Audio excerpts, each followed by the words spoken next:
अस्सलाम वालेकुम, this is doctor Mohammad Naveed Jafar, second year mathematics chapter number 4।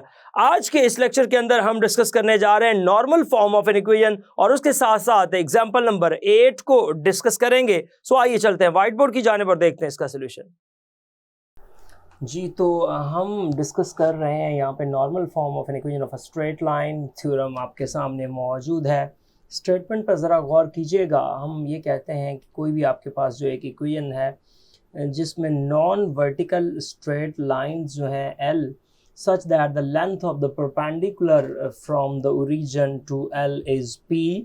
ये आपका perpendicular है from origin to that line and alpha is the inclination of this perpendicular is x cos alpha plus y sin alpha is equals to P।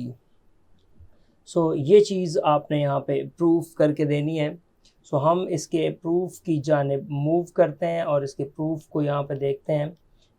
सबसे पहले मेरा ख्याल है कि इसकी डायग्राम को अंडरस्टैंड कर लिया जाए, फिर उस डायग्राम के मुताबिक मैं साथ साथ इसकी पूरी डिटेल्स आपको बताऊंगा, इसको लिख के दूंगा कि यहाँ क्या कब कैसे किस तरह से हमें चाहिए।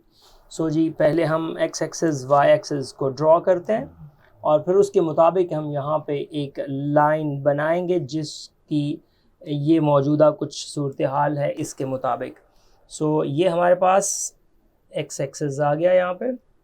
इसके बाद अब हम मूव करते हैं यहाँ पे वाई एक्सिस की जानिब। सो आप देखिएगा वाई एक्सिस पे बात अगर करते हैं तो वाई एक्सिस हम यहाँ पे लेट्स बना लेते हैं। ये मेरे पास इसका वाई एक्सिस आ गया और एग्जैक्टली उसके मुताबिक मैं आपको दिखाता हूँ जो बात यहाँ पे वो कर रहा है। कौन सी लाइन की यहाँ पे डिस्कशन हो रही है इसके ऊपर हम डिटेल में जाके डिस्कस करते हैं। ये देखिएगा, यहाँ पे मैंने एक लाइन ड्रॉ कर ली। ये लाइन आपकी क्रॉस करती हुई इस तरह जा रही है और ये आप देख रहे हैं ये हमारे पास एक लाइन है और ऑब्वियसली ये जो इससे पहले मौजूद हैं एक्स एक्सिस और ये वाई एक्सिस है, इसी तरह ये एक्स डैश है और ये वाई डैश है, ये ओरिजिन है। ये सारी बातें हमने यहाँ पे मेंशन कर दी। So that is about X axis, that is about Y axis. यहाँ पे आपका पॉइंट ए मौजूद है, यहाँ पे आपका पॉइंट बी मौजूद है। अब हम क्या करेंगे, यहाँ पे जो बात की गई है कहता है कि such that the length of the perpendicular from the origin to that line. अब आपने क्या करना है कि ओरिजिन से इस लाइन की जानिब एक लेंथ बनानी है जो कि उसके ऊपर परपेंडिकुलर हो और वो अल्फ़ा एंगल बनाती हो विद द एक्स एक्सिस। सो उसकी जानिब चलते हैं। ये आप एग्जैक्टली परपेंडिकुलर बनाइएगा इसके ऊपर, तो ये आपके पास इसका परपेंडिकुलर बन जाएगा। अगर मैं इस परपेंडिकुलर को ड्रॉप करके दिखाऊं तो बेसिकली मैं ये कह रहा हूँ कि दैट पर्टिकुलर लाइन। अब ये जो लाइन है ये अल्फ़ा एंगल बनाती है विद दैट।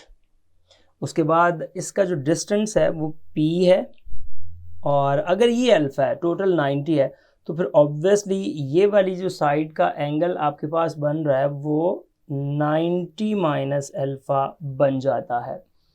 ये हमने वो पॉइंट एक r सपोज कर लिया जिसके ऊपर ये यहाँ पे टकरा रही है और इसके ऊपर कोई जनरल एक पॉइंट भी हम सपोज कर लेते हैं, let's say that p of x Y.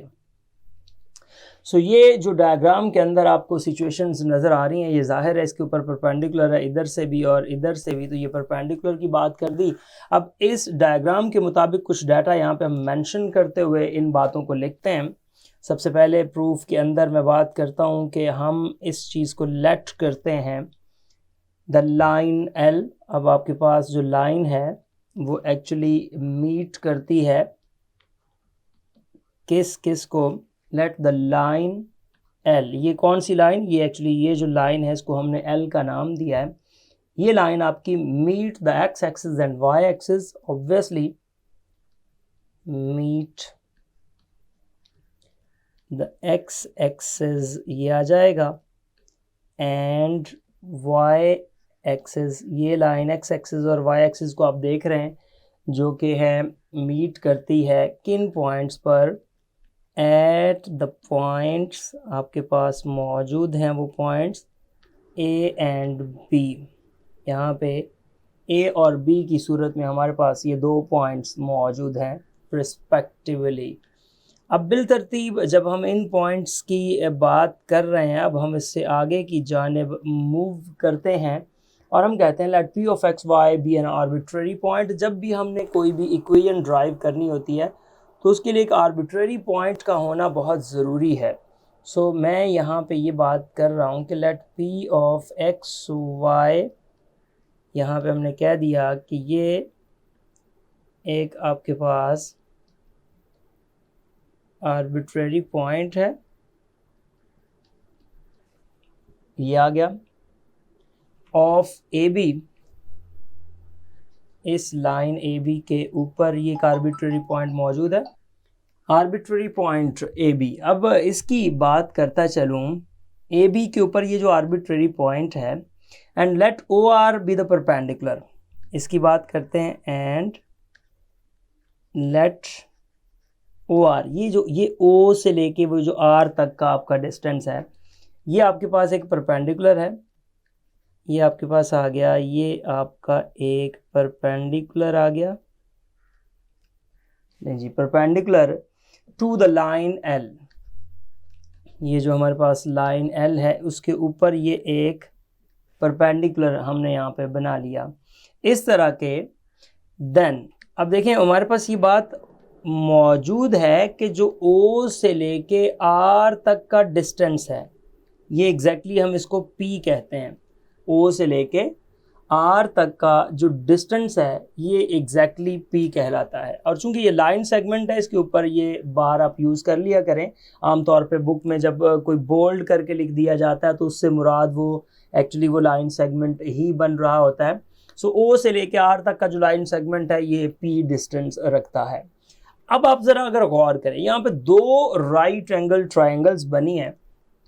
अगर मैं उन दो राइट एंगल ट्राइंगल्स का जिक्र करूं तो आप देखिएगा फ्रॉम आपके पास आ जाएगी द राइट ट्राइंगल्स, आपके पास यहाँ पे राइट ट्राइंगल्स जो बन रही हैं उनकी बात करता हूँ। ये आपके पास है एक ओ आर ए, आप देख सकते हैं ऊपर डायग्राम के अंदर भी, और दूसरी जो है वो ओ आर बी बन जाती है, एक नीचे वाली और एक ऊपर वाली ओ आर बी बन जाती है। अब यहाँ से हमारे पास क्या आ जाएगा, यहाँ से एग्जैक्टली हमारे पास सीन कुछ ये बनेगा ओ आर ए और ओ आर बी का, कि कॉज अल्फ़ा यहाँ पे जो है वो एग्जैक्टली किसके इक्वल है, cause alpha that is P over O ए।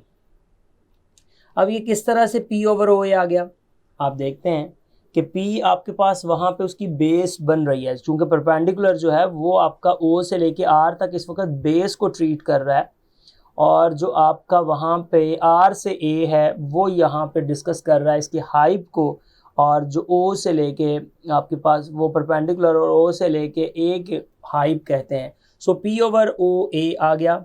यहाँ से अगर मैं इसका जिक्र करता चलूँ तो मैं कुछ ये कहूँगा कि मेरे पास ये इम्प्लाइज करता है, या मैं इसको और करके लिख सकता हूँ, किसी भी अंदाज से आप इसको अंदाज बना सकते हैं। ये है ओ ए, इसको नीचे से उधर ले जाएं तो ये आ जाएगा P ओवर कॉज अल्फ़ा। अच्छा, दूसरी राइट एंगल ट्रायंगल की जब हम बात करते हैं तो उस राइट ट्रायंगल के अंदर कॉज आपके पास आ रहा है 90 माइनस अल्फ़ा, ये आ जाएगा is equals to P over O B. अब जब आप P over O B line segment जो है उसकी बात करते हैं, यहाँ पे ये लाइन सेगमेंट के तौर पे ट्रीट हो रही हैं चीज़ें।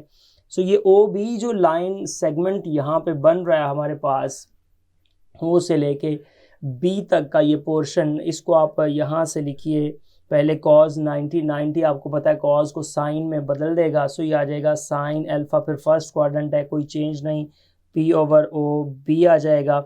इसको इधर ले जाएं तो O से लेके B तक का जो आपके पास ये सेगमेंट है ये P ओवर साइन अल्फ़ा आ जाएगा। सो बेसिकली आपने यहाँ पे क्या किया है, बेसिकली आपने ये जो OA और OB फाइंड किए हैं, ये OA और OB आपने X और Y इंटरसेप्ट्स फाइंड कर लिए हैं। तो अभी उसकी जानिब भी मैं चलता हूँ। ये जो रिज़ल्ट मैंने यहाँ पे लिखा है, यहाँ पे मेंशन भी करता चलूँ कि ये मेरे पास जो आता है ना cos 90 माइनस अल्फ़ा, ये मैंने आपको बात समझाई भी कि ये through allied angle this concept जो है हमारे पास कुछ इस तरह से रिजल्ट दे रहा है कि ये आपका बन जाएगा O B is equals to this, so cos 90 minus alpha is equals to sine alpha. इसकी वजह से मैंने वहाँ पे इसको ट्रीट किया। इससे आगे बढ़ते हैं और दोनों हमने इंटरसेप्ट्स फाइंड कर ली हैं। यहाँ पे ये बात उसको बताएं कि एज आपने क्या फाइंड किया है, एक ओ ए एंड जो दूसरा आपके पास है वो ओ बी है। अब ये एक्चुअली क्या है, are the x and y intercepts. ये आपके पास क्या हैं, एक्स और वाई इंटरसेप्ट्स हैं। अब ये एक्स और वाई इंटरसेप्ट हैं एक लाइन के, और वो लाइन एक्चुअली आपके पास क्या है, ऑफ लाइन ए बी। ये आपके पास इस ए बी के जो ये पॉइंट्स मौजूद हैं ए बी लाइन सेगमेंट के। So equation of A B is, लिहाजा आपके पास इक्वेशन ऑफ ए बी क्या आ जाएगी।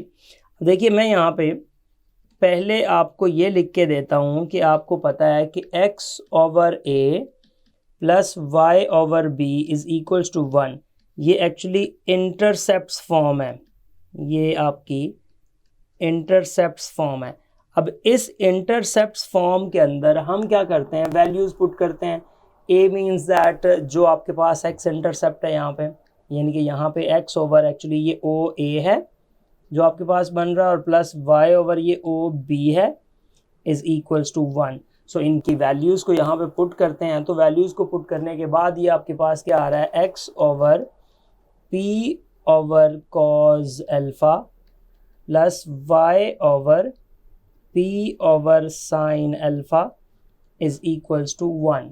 ये आपके पास बन जाएगा x cos alpha over p plus y sine alpha over p is equals to 1।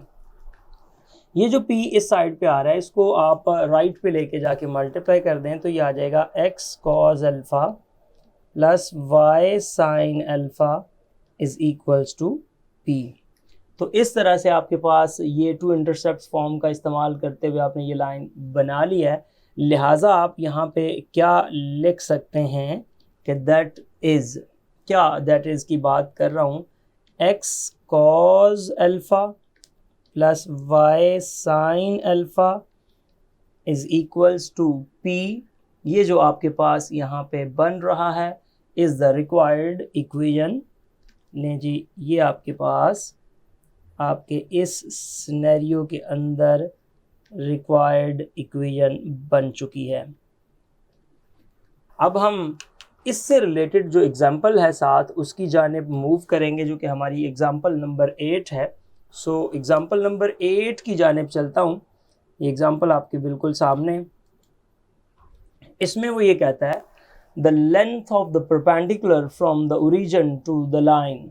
एक लेंथ है परपेंडिकुलर की from origin to the line is 5 units and the inclination of this perpendicular is 120 degree, और उसका जो inclination है वो 120 degree है। Find the slope and y intercepts of the line. इसकी स्लोप को फाइंड करें और इसके वाई इंटरसेप्ट्स को फाइंड करें। बेसिकली जब हमारे पास एक लाइन आ जाएगी उसके बाद हम इसकी स्लोप और वाई इंटरसेप्ट की जानिब मूव करेंगे, लेकिन स्लोप और वाई इंटरसेप्ट की जानिब जाने से पहले वो लाइन तो होनी चाहिए। सो यहाँ इसके सोल्यूशन में जब हम आते हैं तो इसके सोल्यूशन के अंदर जो बातें गिवन है पहले तो उसकी जानिब चलते हैं। सो हेयर आप जब सोल्यूशन देखते हैं तो हमारे पास सबसे पहले ये देखें वो लेंथ दी गई है, लिहाजा p इज़ इक्वल्स टू 5। ये वो लेंथ है जो यहाँ पे आपको गिवन कर दी गई, और एक वो इंक्लिनेशन एंगल जो 120 डिग्री दिया गया उसका विद द एक्स एक्सिस। सो आप जानते हैं equation of the normal form की जानिब हम मूव करेंगे। सो यहाँ पे ये बात मेंशन कीजिएगा कि जो आपके पास इक्वेशन ऑफ नॉर्मल फॉर्म है वो क्या है।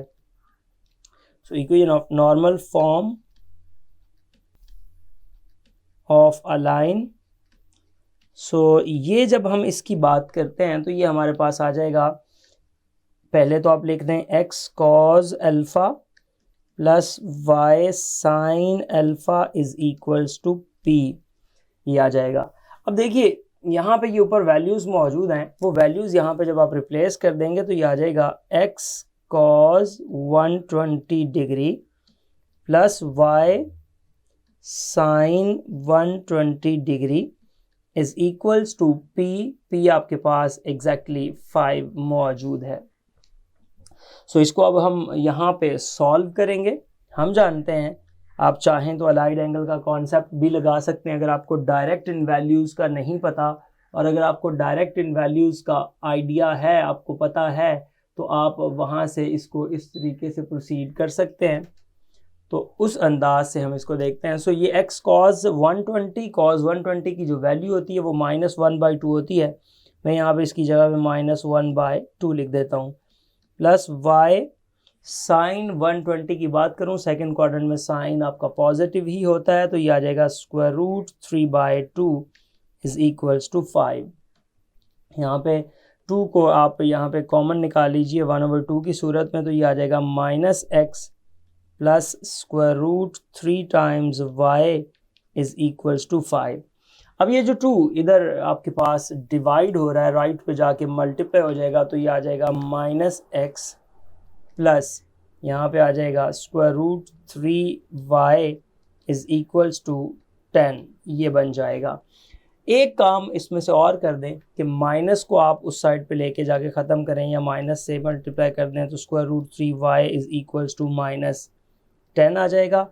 या आप इसको इस अंदाज से लिख सकते हैं, ये x minus √3y plus 10 is equals to 0। ये आपके पास एक इक्वेशन बन गई यहाँ से। और देखें हर स्टेप प्रीवियस से इम्प्लाइज होता हुआ आता है, सो आप इसमें ये इम्प्लीकेशन का साइन यूज़ करते जाया करें कि नेक्स्ट, इससे मुराद ये होती है कि प्रीवियस इम्प्लाई कर रहा है इस बात को।